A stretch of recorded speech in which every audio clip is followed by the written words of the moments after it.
Live from the world's capital markets, here are the latest financial headlines brought to you by News Factory. Hello and welcome to Thursday's Daily Financial Digest. And here's what's making the headlines in the markets today.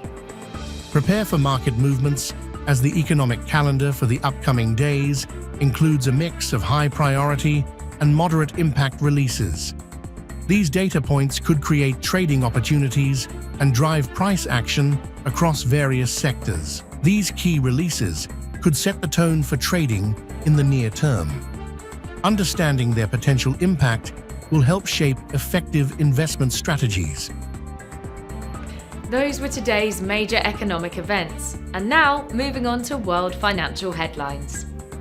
Meta Platforms said it would invest $1.5 billion in a data center in Texas, breaking ground at its 29th such facility globally, as the social media giant expands infrastructure to support artificial intelligence workloads. The US dollar was broadly lower against major currencies, with market sentiment weakened by the continuing trade kerfuffle between the US and China. Traders perused comments from Fed Chair Jerome Powell for cues on upcoming rate cuts amid a US government shutdown. US spot Bitcoin and Ether ETFs saw inflows as Jerome Powell hinted further rate cuts may come before year-end. Spot Bitcoin ETFs saw $102.58 million in net inflows, rebounding from a $326 million outflow a day earlier.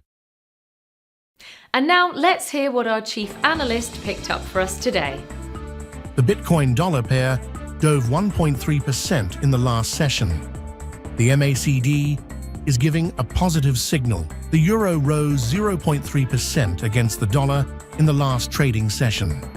The stochastic RSI indicates an overbought market. The pound rose 0.5% against the dollar in the last trading session. According to the Williams indicator, we are in an overbought market. The last session saw the Aussie rise 0.3% against the dollar. The MACD is giving a positive signal. We hope that you've enjoyed Thursday's Market Outlook. On behalf of all of us here, we wish you a productive trading day. Be sure to join us tomorrow morning for the latest news and events from the financial markets.